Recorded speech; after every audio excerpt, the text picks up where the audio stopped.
In our last video, we looked into the USA and how they ultimately collapsed due to their own actions. Once one of the biggest superpowers in all of the world, they were now just a normal country, trying to unite its people and survive what the international scene was doing, trying to challenge the powers of Japan and Europe. However, this time we are going to look into another once superpower country, this one being a lot bigger in size, but in the year of 2077 is also pretty weak financially and heavily dependent on its oil industry and its mega corporation of SovOil. This country being the USSR, yes, the country that supposedly collapsed in 1989 when the Berlin Wall collapsed. Soviet Union? I thought you guys broke up. Yes, that's what we wanted you to think.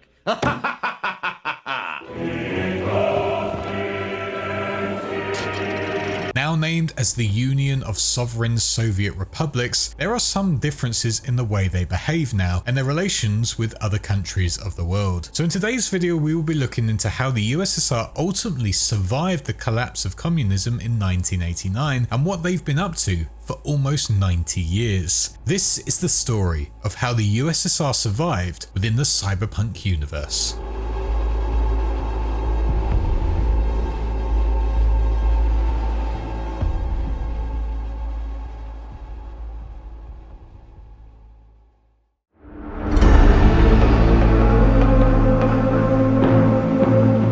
USSR went into the end of the 1980s, their economy was at the lowest it had been in many years. People were starving on the streets, the population were living in dire conditions, and many of the occupied areas were fighting back against their higher-ups. The Western world was winning ultimately, and it was becoming apparent to the USSR premier of the time, Mikhail Gorbachev, that things needed to change dramatically if they were to continue to survive. With that, Gorbachev, after the Berlin Wall fell, lessened all Soviet influence over Eastern Europe to make sure their military funds weren't maxed out. When that was done, he changed the whole nature of the Soviet state, reforming everything about it, turning it from the Soviet Union to the Soviet Federation, and in turn allowed all of its members to become sovereign countries, bringing about a new era for this collection of countries and saved it from collapsing completely. This was also helped by the European Economic Community, who stepped in to help the Soviets with their economic situation. For years, the US National Security Council, aka the NSC, had been making sure the Soviets got no help at all in terms of finances, food, resources, or anything for the people of the eastern states, as they were still believing that they were of an evil ideology. And with it also encouraged all of their NATO allies to follow the same, even though many in Europe were witnessing communities starving and living on the streets, and the numbers were growing day in, day out. The EEC, however, had fully formed during this point and had the opportunity to stand up on its own and make its own decisions, and with it went against the US completely, sending a huge ton of food and aid to the Soviet states in 1992. This whole event massively helped the USSR survive and kept it going into the 90s and beyond, with them taking on the Eurodollar as the main source of currency, which was the EEC's brand new currency. The US would be furious by this betrayal, as they had just empowered their biggest enemy of the past 50 years, and because of it, the US and Europe would have an awful relationship for many years to come, and it would ultimately lead to the crash of 94 and the US's full-on collapse, something we covered in their full history if you haven't watched that already. After Gorbachev left the office in that same decade, he would be succeeded by Andrei Gorbachev, who continued all of Gorbachev's work reforming everything put in place over the years since World War II.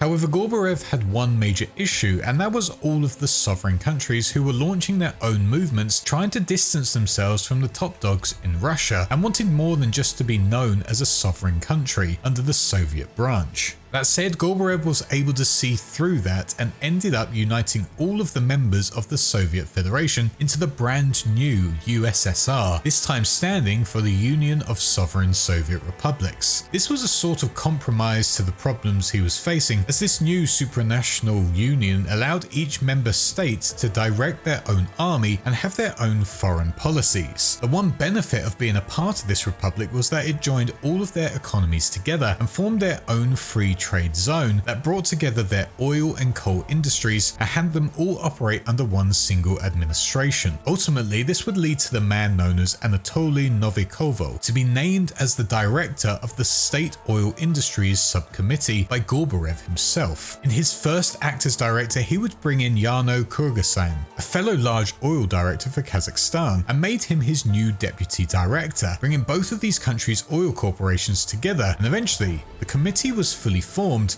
And because of it, they were able to make sure all of the oil produced throughout the lands were owned by one single corporation, that being known as Soviet State Oil Industries. In 1997, the Soviets had enough power again to recover a lot of the oil fields that were lying within their federation. However, during the same time, Kerosov, the previous state-run oil industry, underwent massive changes and modernized completely, so much so that they started to expand out there and became so powerful that they would be able to break away from the oligarchs of the Federal Central Committee and started their own that would be named as the Neosoyevsky Neftyanoy Kombinat, also known as the Neo-Soviet Oil Combine, or how it's more popularly known as SovOil. With their new creation, SovOil were able to place themselves at the top of the oil industry and become an extremely wealthy and powerful corporation on the world stage, holding one of the most precious commodities in the world, whilst also creating other products and services. However, SovOil knew that oil wasn't going to last forever, and eventually things would have to change when the oil runs out. And whilst they did eventually fall behind Biotechnica in the fuel industry because of their invention of Chu-2, SovOil would try and do everything to capitalize on what they had now and make as much profit as possible. By the end of that millennium, the Soviet republics consisted of Russia, Ukraine, Belarus, Moldova, Kazakhstan, Kyrgyzstan, Turkmenistan, and Uzbekistan. However, as 2000 hit, old school Soviet supporters started to become extremely frustrated that this was the new direction of their country. This included the KGB remnants who had been majorly cut in the years prior, and with that, they all started hitting back against the government, starting coups against them. This did not work, however, despite the powers that they had within their ranks, as they would be totally overwhelmed and crushed by the powers that be, and the rebellious communists of old would ultimately be wiped out in the process. With this opposition and old school way of thinking out of the way, SovOil jumped into the equation, requesting to own its own private military or security force to protect its resources. Here they would argue that they had the money and resources to allow this to happen, as the Soviet army simply did not have the same resources as them to protect all of their facilities over all of the lands. The state knew their limitations and realized they would lose too much if they didn't allow this, and ultimately gave them permission to have their own private force. This, however,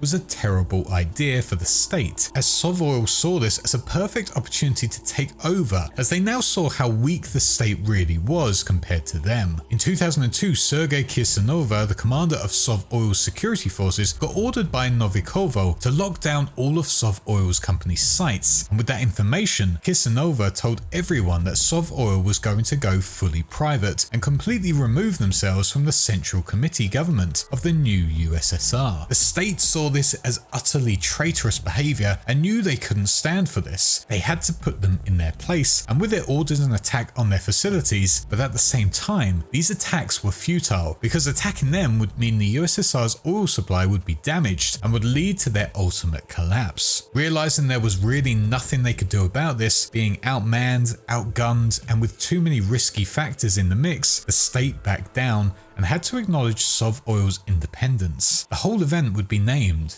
as the Soviet Corporate Rebellion of 2002. This complete break away from the state meant that SovOil could thrive even more than they had before, and with it became the face of the Neo-Soviet Union, and with it the biggest faction in their borders. The USSR during this time continued to be victim to the secessionist movements that aimed at breaking up the Union completely, mainly coming from the various sovereign republics. However, SovOil was still somewhat loyal to the USSR and did not want them to collapse, and because of it defended them, seeing off all forms of attack attacks, as well as using forms of diplomacy to see off the other sovereign republics. Ultimately, by the mid-2000s, anytime the USSR was threatened, SovOil jumped into action, sending forward their resources, troops, and even their political figures to sort out the situation. If the USSR fell again, all of SovOil's investments would also fall, so it was in their best interest to keep them alive and unified, even though they were technically a private corporation free from the state rule.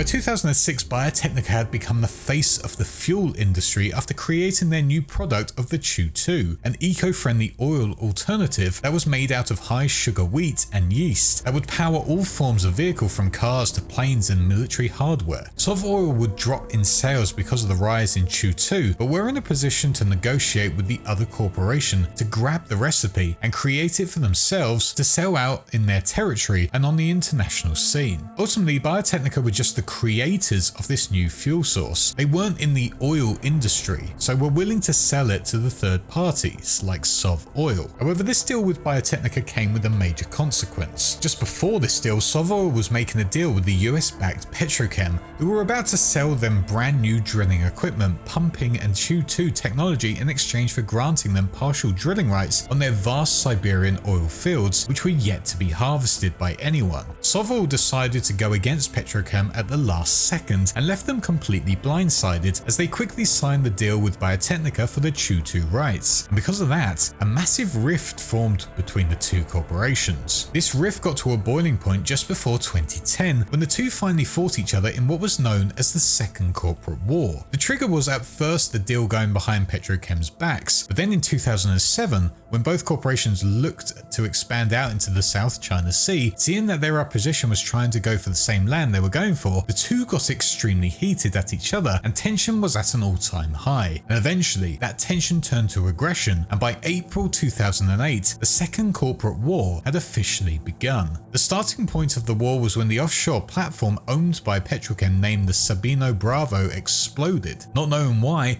Petrochem immediately accused SovOil of using explosives on it to remove it from the land. This kicked off a series of events which involved public verbal battles between diplomats who represented each corporation. After these hostile communications broke down quite badly, Petrochem were the first to attack using their military divers to plant explosives on a SovOil platform to get their equal revenge for what SovOil had supposedly done to them. The military divers were successful and the platform was destroyed, kickstarting full-scale warfare. Oil facilities were obviously the main target for both of them as this was their lifeline, and with these being their targets, both sides would see huge losses in just a matter of weeks, with both losing around 75% of their oil facilities. After a year of intense fighting, Petrochem got what would be a crucial win for them in their battle when they captured the Spratly Island chain and assassinated the CEO and founder of SovOil, utilizing military planes from the government of Malaysia. To many, this would look like an easy victory for Petrochem as they had essentially removed the head of SovOil, but despite everything,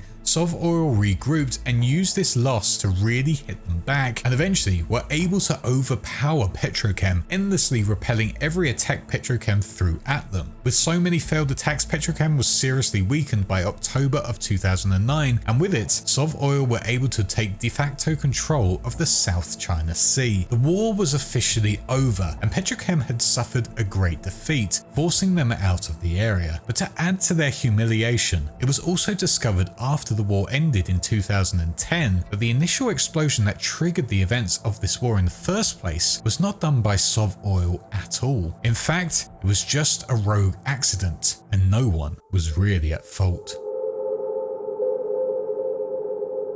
As the Second Corporate War came to an end, a war that was ultimately over some miscommunication and a terrible accident, SovOil had to step in for the USSR all over again, as their chairperson of the time, Arkady Cheminino, took diplomatic action out within Latvia and Lithuania, who were looking to be entering a conflict in the year of 2016. Amazingly, Cheminino was able to resolve the tension between the countries with it, proving that this mega corporation had become the major unifying force within the Union, and with it had the best best resources anyone could ask for, better than any single republic and state combined. Things remained pretty quiet during the 2010s apart from this event, but by the end of the decade, SovOil had become the 7th largest corporation in the world in terms of its value, and nothing was stopping it. It was the face of the USSR, and it was continuing to grow, grabbing every resource it could from the republics and the Central Committee when it needed to. And when it came to international affairs, it wouldn't just be a member of the state who would show up, it would be SovOil representatives who would negotiate trade and relations. When the Fourth Corporate War took place in 2021, however, the whole of the USSR, or mainly Russia anyway, started to distance themselves from everything that was going on and isolated themselves away from both Arasaka and Militech assets that were within their border. USA and Japan were not on good terms with the USSR or Russian governments still, and Russia knew there was no side they really wanted to work with. USA wasn't their allies and there was no benefit to backing them, and the same applied to Japan. They were both just competitors on the world stage, and if they took each other out, that would benefit the USSR massively. Because of this view, the USSR ultimately became a neutral force in this, but there was also a catch. Together with their allies, the USSR were going to sell weapons, ammo, and equipment to anyone that needed it, even the US and Japan, essentially trying to profit as much as possible from this gigantic conflict happening all over the world. The Neo-Soviet Rocket Corps also did the exact same thing, as they were going to sell cheap rocket lifters for small satellites at rates that were so much cheaper than that of the European space agencies, and completely undercut their African Earth-to-orbit railgun cargo lifters, which was perfect timing as corporations were desperate to plant more satellites within low Earth orbit to get the upper hand on the other one. As the Fourth Corporate War came to an end, it seemed like the USSR were one of the only major countries that weren't affected by the major conflict. That said, despite all of the changes they had made within the 1990s and SovOil's growth within the 2020s, the neo-Soviet republics were still on the back foot when it came to their overall technology compared to the other big nations out there, and their finances were not growing at all. Because of this, in 2045, the USSR had a major food problem and could not feed all of their population, who were getting increasingly hungry as time went on. Because of this, new oligarchs rose to power, making the most of this failing economy, as well as manipulating the social reforms that were meaningless at this point in time. Before this, the NSP, and I will try and say this correctly, but man, it's a long word, and my Russian is truly awful, Novosovetskaya Partia, were willing to siphon off all of their remaining resources owned by the state to keep them going. However, there was a new power coming in, and these new oligarchs had a different plan. That was to just side with the mega corporations that had risen to power during the 2020s. These guys had all that they needed, and the oligarchs were willing to do anything to make sure they got a piece of the pie. The nice Russian pie, of course. None of that American rubbish. For SovOil, however, the time for dramatic change was now, as they were forced into an evolution because of the oil quickly running out all over the world. And with it all out, they'd be out of business within a year. With this, they would branch out into a variety of industries, looking at things like general agriculture, Choo-2 power systems, aircraft, computer and synthetic manufacturing as well. On top of that, new Soviet corporations started entering the scene as well to try and boost their economy. One such player was Zarafa Technical Manufacturing, who were a drone manufacturer who rose to fame within 2039 for the creation of the Graph 3 drone. Thanks to all of these things, neo-Soviet technology took a major step forward. The first time it had been in competition on the world stage, and it was good technology. It was considered reliable and best of all inexpensive, which was perfect for local governments and small countries who were in desperate need for products and services like these. By the year of 2045, Soviet products were being used all over the world, as they would utilize their aircrafts and combat drones to protect their borders and also use them as security and law enforcement for corporations and any other land that needed protecting. Whilst they weren't the best products ever, they were certainly useful and helped put the USSR back on the map as a pretty competent player. By 2077, the USSR seemed to be more like a Western country and actually had a lot of benefits to it. Many of its citizens were able to access free public healthcare, as well as the latest medical technology, which included things like public AVs and medical AVs as well. On top of all of that, new state-of-the-art cities were being built up with the latest technology to help house and employ all of the new nomads who were entering the country, seeking a new life and employment. That said, it wasn't all great. Basic resources were still pretty scarce, and pollution was becoming a major problem for the people living there. Needing to find a way to make things better, the Soviet government went on to make an AI named Geroy, whose sole purpose was to calculate solutions to these issues and how best to resolve them. It's unsure if this AI would actually work and do what they needed, but at least they were trying something to make their lives better and easier. But the biggest thing happening for the USSR during this year was when they competed against China to secure a major arms deal with Arasaka, and whoever won this bid would ultimately be able to fully overwhelm the other, as they wouldn't have the strength to hit